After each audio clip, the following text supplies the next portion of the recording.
everyone, I'm Gabby Fresquez and welcome to Long Beach Connect, the show that connects you to everything happening in our city. So let's get started. We're here at the Long Beach Civic Center, where staff is working hard to prepare for a successful 2020 census. Every 10 years, it's important to total up every single resident living in our city. The outcome helps fund special programs, creates jobs, and so much more. Here's why everyone counts.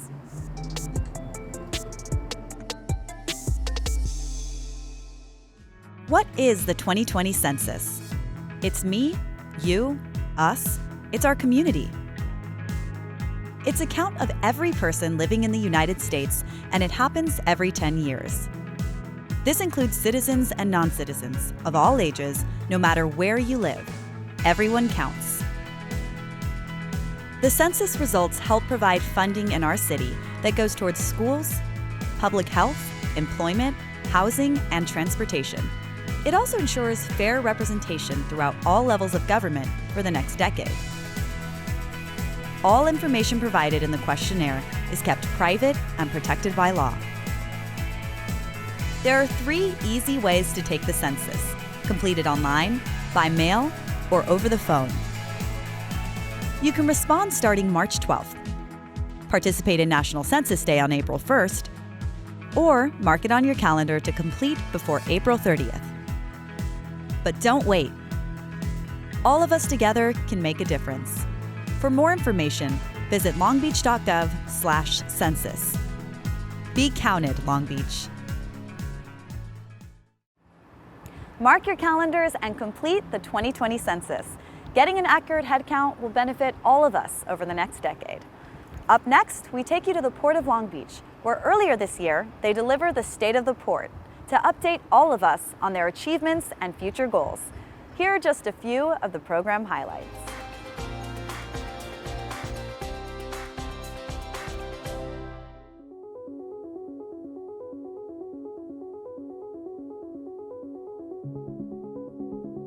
State of the Port 2020 packed the house. More than 750 people filled the grand ballroom of the Long Beach Convention Center. Eager to hear Port of Long Beach Executive Director Mario Cordero deliver the annual address, celebrating the innovation in marine terminals and declaring 2020 the year of collaboration. Ours is a big team. It is a great team. I believe we will work together as never before. This past year, the tariff war with China, our largest trading partner, escalated. Import and export orders declined. Our container cargo volume dropped 5% from the previous year to 7.6 million container units. Nevertheless, 2019 was our second busiest year ever for container cargo. We need to compete. We need to innovate. We need to lead. And most of all, we need to collaborate.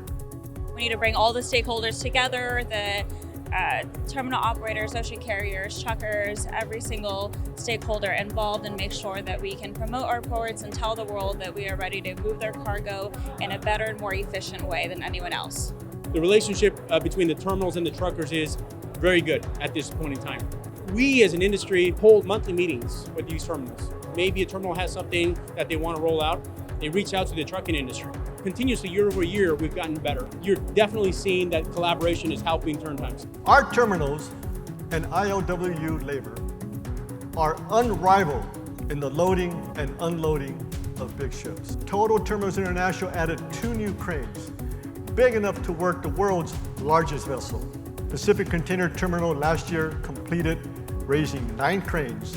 The Harbor Commission recently approved a 20-year lease extension with SSA and their partner, Costco Shipping, the world's 3rd largest ocean carrier. The productivity at that terminal is 15 to 20% higher than any other terminal in LA Long Beach. It's 30 minutes average turn time. That's also the best in the harbor. Our lease is also worded in a way where we need the cleanest and greatest equipment. Rolling out at our terminals this year are demonstration projects for new zero-emission vehicles. Our terminals and longshore labor are all helping to put clean air machines into action. We've got a skilled, trained workforce. They know their jobs. We want to make sure that we can move forward in this zero-emission world with humans operating it. And we look forward to being part of the solution to increase cargo volume and bring back some of the business that they talk about at the Port of Long Beach. All of that is allowing the Port of Long Beach to have an even bigger impact on the community.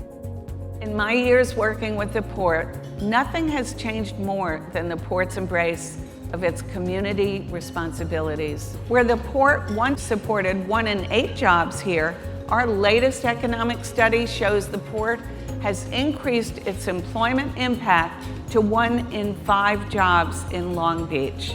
That's 51,000 jobs just in our city. We significantly increased our pool of scholarships. The Board of Harbor Commissioners awarded more than $4 million in community grants for projects to add local green space and improve parks. We're dedicated to being a good neighbor. If you'd like to watch the address in its entirety, please visit polb.com/State of the Port. It's great to see the Port thriving right here in our very own city of Long Beach. Visit polb.org to replay the entire program and to stay updated on everything happening at the Port. Now, let's take a minute to pay tribute to the generations who've played an influential role in U.S. history and the rest of the world. It's important to remember the individuals who have made contributions, fought for civil rights, equality, and so much more.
There are so many people to celebrate, and these are just a few. Now, on to our next story.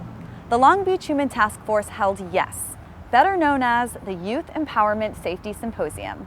Parents and teens were educated on the dangers and signs of human trafficking, with the help of volunteers, the city, and multiple organizations. Here's a look at some of their efforts.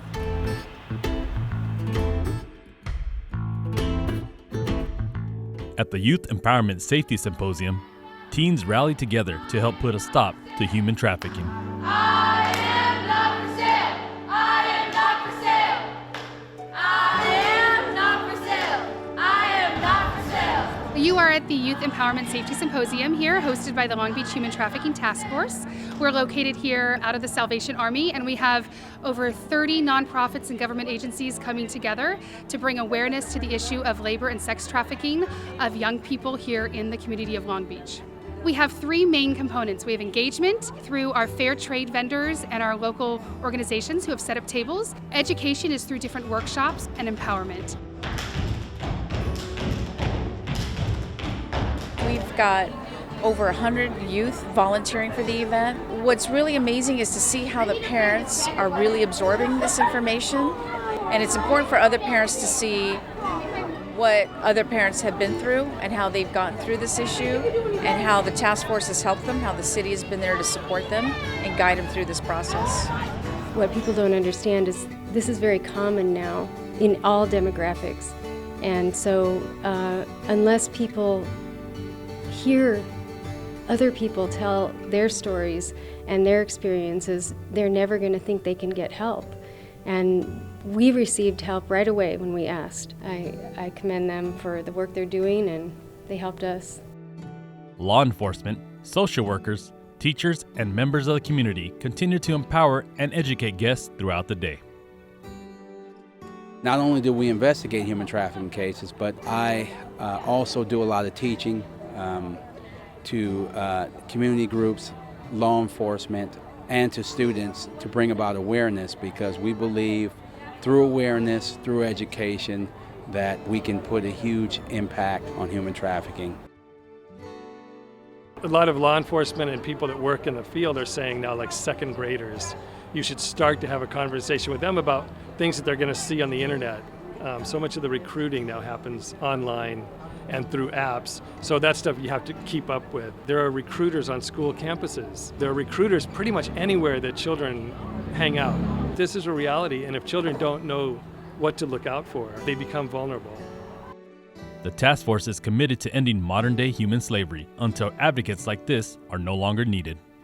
We are trying to work ourselves out of a job. We are trying to make sure that the youth and the community know about the issue of human trafficking so deeply that the task force doesn't need to exist.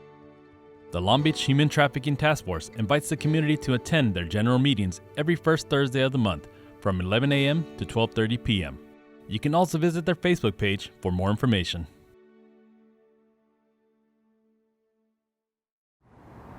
The task force is doing a fantastic job at educating, engaging, and empowering Long Beach residents. We'd like to thank everyone who's working to put an end to human trafficking. Now, spring is coming soon, and that just means one thing. The Parks, Recreation, and Marine class schedule is out. Sign up for a new hobby or sport and make some friends along the way. There's a class for just about anything in all age ranges. Let's take a look at some of the classes being offered this season.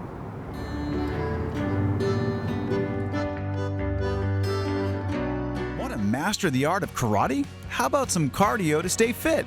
Maybe you've been craving a cake decorating course. Well, whatever your interests are, you are in luck, because Long Beach's Parks, Recreation, and Marine's Rec Connect classes are here. The department offers over 1,000 classes for all ages, from preschool to senior citizen, including art, yoga, Zumba, cooking, quilting, basketball, fencing, and even dog training. The latest class guide is available for viewing and downloading at lbparks.org. You can also register online, giving you the flexibility to register for classes 24 hours a day, 7 days a week. Or you can always call the registration line at 562-570-3100. So make sure to sign up now as classes fill up fast. As usual, there's always something happening all over Long Beach. Remember, Long Beach Connect is one way to stay informed, but there are also many more. Check it out. You can connect with the City of Long Beach over social media on Facebook, YouTube, Twitter, and Instagram. You can also stay connected by heading directly to the city's website at longbeach.gov. And don't forget to check out LBTV, your award-winning local news and information station on Spectrum Cable Channel 3, Frontier Fios Channel 21, AT&T U-verse Channel 99, and online at LBTV3.com. Well, that's all the time we have for this episode of Long Beach Connect. Come down and visit your new Civic Center. We'll be back soon with more ways to keep you connected to Long Beach. I'm Gabby Fresquez, and we'll see you next time.